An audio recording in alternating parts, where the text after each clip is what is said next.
이재명, 조국 만났어요. 수시로 대화, 공동법안 정책 추진한다. 자, 더불어민주당의 이재명 대표와 조국혁신당의 조국 대표가 만찬회동, 22대 국회에서 공동법안과 정책을 추진하기로 했다. 특정한 의지 없더라도 상시회동을 통해서 소통을 지속하자, 이런 얘기를 했다고 합니다. 민주당 공보국에서 양당 대표는 수시로 의제와 관계없이 자주 만나 허심탄회하게 대화하기로 했다. 두 당 사이의 공동의 법안 정책에 대한 내용 및 처리 순서 등은 양당 정무실장 간의 채널로 협의하기로 했다. 끈끈하게 같이 가자, 이런 얘기를 했다는 거죠. 민주진영에 진보진영의 대권주자들 다 날려놨는데 박원순 날렸어, 안희정 날렸어, 김경수 날렸어, 다 날려놨는데 왜 멸문지화까지 시킨 조국이 여기서 왜 튀어나오냐. 가족까지 싹 다 면해놓으면 사라질 줄 알았던 조국이 이번 총선에서 말도 안 되게 12석의 정당 대표로 등장을 해버렸다. 이거 이직들이 봤을 때는, 특히나 이 정치 검사들이 봤을 때는 환장하는 거예요. 있을 수 없지. 조국이 대권주자로 성장할 거냐라는 것 때문에 밟았다는 얘기도 파다한데, 정치에 관심 없다 하던 조국을 정치를 할 수밖에 없게 만든 게 검사들이란 말이죠. 이 그림은 미치고 팔짝 뛰는 거예요. 이직들이 봤을 때.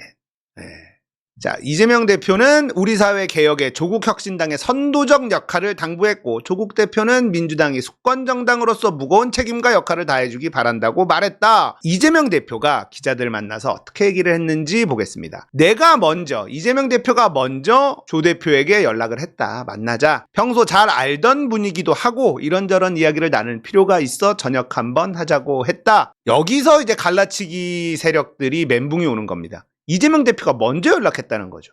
회동 의제에 관련해서는 특정하게 정해놓은 건 없다. 민주당과 조국혁신당이 사실 역할을 나눠 이번 선거를 치렀기 때문에 앞으로 전국 상황에 대해서 서로 교감할 게 있다. 이 말도 갈라치기 세력들은 멘붕이 오는 겁니다. 이번 선거에 조국이 이재명 앞길을 막았다. 문재인의 주문을 받고, 문재인의 오더를 받고 이재명의 앞길을 막기 위해서 이번 총선에 나온 거다라고 계속 주장했는데, 이재명 대표가 직접 역할을 나눠서 이번 선거를 치렀다, 이렇게 얘기를 했잖아요. 자, 이제는 어떻게 할 거야? 갈라치기를 하던 논리가 이재명 대표의 입에서 지금 깨지고 있는 상황이란 말이에요. 전국 상황에 대해서 서로 교감할 게 있다. 조국 혁신당의 역할이 있었고 민주당의 역할이 있었다. 이렇게 얘기를 해버렸으니 이제는 조국과 이재명을 갈라치기를 하려는 사람들, 무슨 논리로 갈라치기를 할 것이냐. 자, 예전에 있었던 사례를 본다면 말이죠, 조만간에 이재명을 버립니다. 왜 제가 이런 얘기를 하느냐. 문재인 지지자라고 하는 인간들이 이재명 악마화에 누구보다 앞장을 섰단 말이에요. 자, 저번 경선에서 이재명이 이낙연을 이겼어요. 그리고 문재인 대통령은 이재명 손을 들어줍니다. 이재명 중심으로 단합해야 된다. 그러자 문파라고 하는 놈들이 갑자기 이재명을 지지해, 그러면 문재인이라도 아웃! 문재인이라도 아웃이다! 이러면서 윤석열 지지를 해버렸단 말이에요. 그러니까 이재명 지지하는 척 하면서 온갖 갈라치기를 막 하다가, 자기 이익에 맞게 온갖 갈라치기를 하다가 이재명이 자기들 시나리오대로 안 움직여주면 이재명도 아웃! 이럴 수도 있다는 겁니다. 그렇게 될 가능성도 충분히 있어요. 나중에 좀 계속 지켜보시죠. 이재명 조국이 만나서 의지 없이 만났어. 무슨 얘기가 나눴는지 모르겠지만 서로 고량주를 한 병씩, 고량주 2병을 같이 마셨다. 조국 대표도 술을 잘 마신다고 합니다. 이재명 대표도 술을 잘 마시는 것 같죠. 언론에서는 고량주 2병에 막 방점을 찍는데, 오랜만에 마음 편하게 술 한잔 하지 않으셨을까. 왜냐면 두 분이서 얘기를 하면, 둘이서 얘기하면 할 말이 얼마나 많겠습니까. 가족들 이야기, 검찰에게 압박, 핍박받고 그 이야기들 꺼내면 술이 그냥 들어가지 않겠습니까? 이 두 분은 검찰에게 온 가족이, 인생이 정말 갈기갈기 찢어진 동병상련의 아픔이 있잖아요. 그렇기 때문에 오랜만에 같은 아픔을 가지고 있는 사람 둘이서 정말 달달한 술 한잔 하지 않았을까? 뭐 이런 느낌도 있어요. 이 두 분하고 술 마시는데 옆에 꼽사리 껴서 아무 말 안 하고 듣기만 해도 너무 행복할 것 같은데.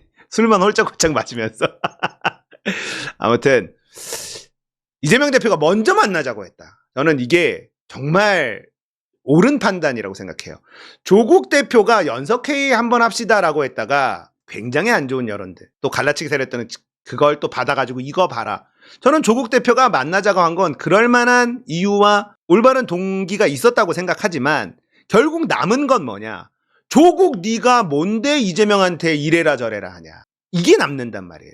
그래서 이거 정치력 부재다라는 평가를 어제 한 적이 있죠. 이재명 대표가 먼저 만나자고 해야 그림이 나와요. 조국 대표는 이재명 대표를 쫓아가면 됩니다. 지금은 이재명의 시대예요. 이재명의 시간입니다. 조국 대표가 하고 싶은 것들이 많이 있죠. 이재명 대표와 함께하지 않으면, 민주당과 함께하지 않으면 할 수 없다는 걸 조국 대표도 알고 있어요. 이재명의 시간을 충분히 이재명을 밀어주면서 조국 대표가 하고 싶은 검찰개혁과 언론개혁과 이런 부분들을 민주당의 도움을 받아서 같이 할 수 있다면 대한민국 위에서도 좋죠. 이재명 대표도 그걸 누구보다 잘 알고 있다라고 생각을 합니다. 그리고 민주당이라는 거대 야당, 수권 정당의 대표가 운신의 폭이 좁을 수밖에 없다. 그러면 조국혁신당의 조국이라는 인물이 앞장서서 무언가를 해주면 일이 굉장히 수월하게 진행될 수 있다라는 걸 이재명 대표도 알고 있는 거죠. 그래서 먼저 만나자고 연락을 하고 이렇게 만나고 둘이서 사진을 찍고 술 한잔을 하고 이건 큽니다. 저는 굉장히 크다고 봐요.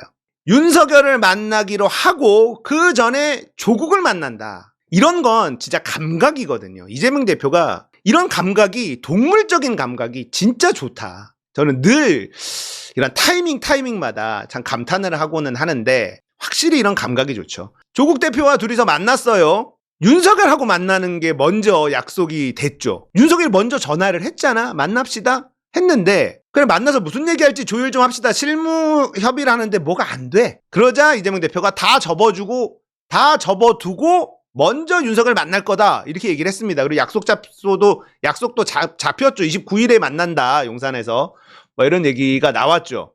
오랜만에 하는 영수회담이라 의제도 정리하고 사전 조율도 해야 되는데 녹록치 않은 것 같다. 복잡한 의제들이 미리 정리됐으면 좋았을 때 쉽지 않을 것 같아. 정리하느라 시간 보내기 아쉽기 때문에 신속하게 만날 일정을 잡도록 하겠다. 대통령 만나서 총선에서 드러난 우리 국민들의 민심을 가감없이 전달하도록 하겠다. 민생 현장의 참혹한 현실을 제대로 전달하고 또 필요한 조치들을 할 수 있도록 요청하겠다. 자, 왜 이런 일이 벌어졌습니까? 실무 협의가 안 됐어. 이 사람이 이번 새로 뽑힌 홍철호 정무수석이잖아요. 굽네 치킨 영수회담 날짜 및 의제를 결정하지 못했어. 실무회담 만나고 그냥 헤어지고 만나고 헤어지고 뭐 이러는 거야. 그 얘기 좀 하지 마. 할 수 있는 게 없는 거예요. 홍초로 대통령실 입장에선. 그러니까 뭘 제안했냐. 형식과 조건에 구애받지 않는 영수회담을 제안했다. 실무 단계에서 의제를 좁히지 않고 두 사람이 광범위한 논의를 할 수 있는 자리를 만들어야 한다.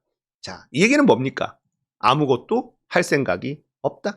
들어줬다. 만났다. 저는 의제 제한을 두지 않고 다양하게 이야기 나눌 수 있도록 사전 의제 조율이나 합의가 필요 없는 자유로운 형식의 회담을 가능한 빠른 시일 내에 개최하고자 제안했다. 대통령과 이 대표 만남은 시급한 민생 과제를 비롯해 국정과 관련한 모든 이야기를 자유롭게 나눌 수 있는 자리여야 한다. 우리는 아무것도 들어줄 수 없다라는 얘기죠. 그 얘기를 이렇게 하는 겁니다. 최상병 특검 들어줄 수 없고 뭐 대국민 사과 들어줄 수 없고 25만 원 민생지원금 들어줄 수 없다. 그러면서 뭐라고 얘기했냐면 대통령실이 민주당 측에 제안한 의제와 관련해서 민주당이 이런 의제를 제안을 했는데 포괄적 수용이라는 입장을 밝혔어. 우리가 그 의제를 다 받아들이진 않지만 와서 다 얘기해라. 이건 포괄적 수용이다. 구체적 제안에 답하기보다는 포괄적으로 수용하겠다. 어디서 많이 듣던 뉘앙스죠. 심리적 G8 그리고 심리적 핵공유. 미국 갔다 와서 심리적 핵공유라고 하더니만 저번에 또 심리적 G8 뭐 이러잖아요. 의제에 대해서도 우리가 포괄적 수용, 심리적 수용 뭐 이런 거 아닙니까? 어떤 것은 수용하고 불수용, 반수용, 부분수용 이런 거 못한다. 아무것도 들어줄 생각 없다는 거예요. 민주당이 윤석열에게 대국민 사과를 요구한 데에 대해서 아마 이 대표도 두 분이 마주 앉으면 그런 말씀을 하지 않을 것이다. 니들의 바람이지. 이재명은 할 겁니다. 이준석이 이재명 다 접고 만난다는 거야. 윤석열하고 그렇게 만나면 될 것도 안 된다.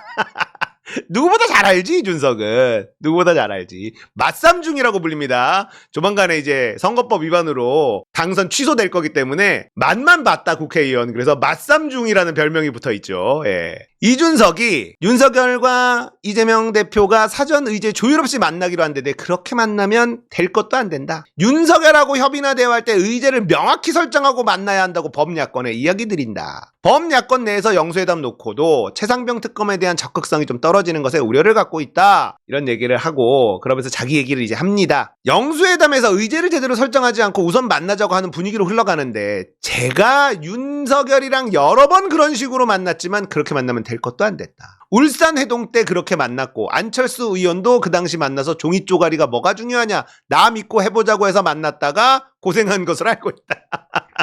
자, 이렇게 얘기합니다. 이 말도 맞죠? 자, 그러면 이재명 대표는 왜 일단 만나자라고 했을까? 제가 예측을 하건대 이재명 대표는 활용하겠다는 거예요. 윤석열을 만나는 걸. 윤석열이 말이 안 통한다는 걸 모를까요? 압니다. 의제 설정하는 것조차도 조율이 아예 안 되잖아요. 보통은요, 주고받을 걸 조율을 합니다. 그래, 내가 이건 받을게. 그 대신 니들은 이거는 줘. 대국민 사과, 김건희 특검 이런 민감한 얘기는 여기서 꺼내지 마. 25만원 지원금 우리가 이거 받을게. 이러면서 조율을 하고 만난단 말이에요. 할 말, 안 할 말 결정을 합니다. 영수회담. 워낙에 막대한 책임이 있는 사람들끼리 만나는 회담이기 때문에 그 정도 조율을 다 해요. 근데 아무것도 조율 못하고 일단 만나자 이렇게 제안을 한 거 아닙니까? 근데 이재명 대표 이걸 받았어? 이건 이 만남을 활용하겠다. 이재명은 문재인이나 노무현과는 달라요. 저들이 인간 같지 않다라는 걸 누구보다 잘 알고 있는 사람입니다. 그런데 순진하게 가서 만나서 얘기하면 뭔가 되겠지라는 생각을 가지고 있을까? 아닙니다. 저는 아니라고 확신해요. 그러면 왜 의제 설정 없이 일단 만나자고 했느냐?